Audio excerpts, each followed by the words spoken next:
Yun. So, good day mga ka-solar. Muli tayo nagbabalik. Ito nga guys, natapos ko na yung aking solar charge controller panel board. Medyo hindi ko na na-videohan kung paano ko siya binukos. Madalian na lang guys. Alam nyo na, yung mga solar lightings kasi namin sa loob ng bahay, yun nga. Ilang gabi na walang power. Cause gawa nga itong upgrade natin sa ating solar board. So paliwanag ko na lang sa inyo guys kung anong mga nakakabit dito at paano ang flow nito guys. So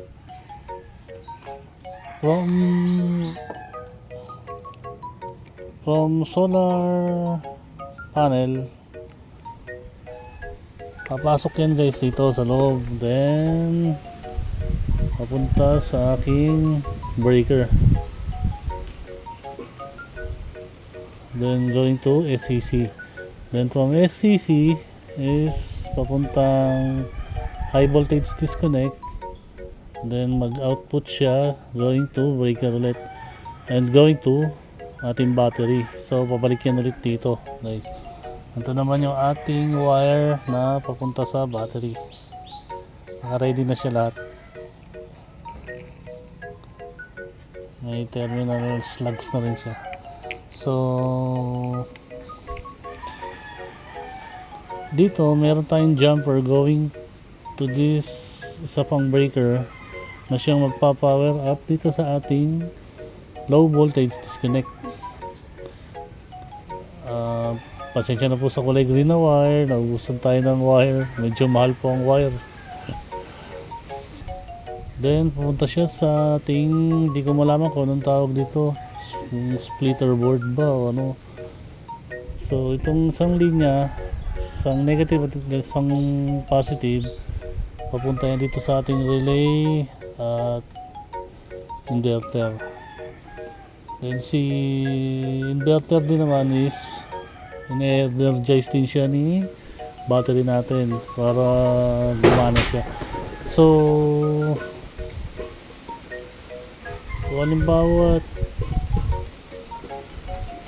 mababa na ang ating battery para hindi naman masira, gawa nga ng inverter, nandiyan si low voltage disconnect natin para mag-disconnect ng ating battery. Then ang output ng inverter ko is dumaan pa rin siya sa AC breaker bago pumunta dito sa aking AC outlet. Then meron din akong 12 volts na mga ilaw. So itong isang negative at isang positive ng aking linya, papunta yan dito sa aking mga switches. Cause gaya nga na nabanggit ko noon, dati na ako may solar charge controller board, then upgrade ko lang ang mga switches ko ng gilid ng bahay, sa harapan ng bahay, sa kusina, nandito siya sa board talaga nakakabit. So dun ko pa rin siya inilagay.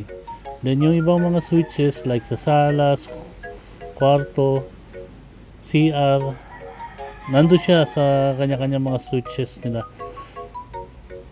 Kumbaga binago ko na lang yung linya. Yung dati silang AC, ginawa ko silang DC.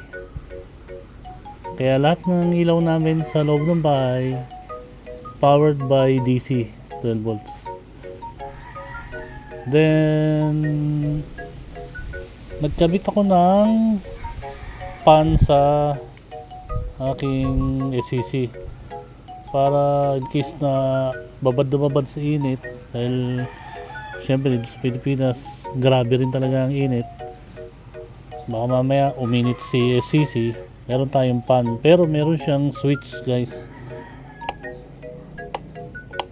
So para halimbawa tanghaling tapat, yun yung kainitan, yung sobrang init, doon mo lang siya i-on. Hindi naman siya yung laging Kahit gabi na, umaandar pa rin. Hindi, kaya may switch siya. Tsaka ganun pa rin, meron tayong battery capacity voltage. Ang ganda to, mamomonitor mo talaga yung battery. Then, kaya ako nagkabit ng high voltage disconnect is nanigurado lang ako baka mamaya mag-overcharge si battery natin. Alam mo naman, mahal ang battery, kaya nandito si high voltage disconnect para siya magtrabaho, mag-disconnect pag mataas na o puno na ang ating battery. Ito nga pala, papaliwanag ko doon sa aking previous vlog. Sabi ko, ang inaantay kong LED Joy is yung 600 watts. Tapos kukuha ko ng 550 watts na solar panel. Eh medyo kinulang sa budget guys, kaya nag-decide ako na mag LED Joy 400 watts step down muna. Kasi meron tayong mga panel na mababa lang ang watts eh. Meron akong dalawang 150 watts, so kailangan ko pa rin talaga itong mas mababa na na charge controller. Then kung mapapansin nyo, meron siyang butas dito. Ito sana, lalagyan ko sana ito ng charging module para sa mga cellphone. Next time ko na lang ikakabit guys. Talagang kapos sa kailangan maikabit ko na rin to eh. So kung titignan mo, kala mo madaling gawin, pero mahirap din, tiyaga lang. And then sa presyo,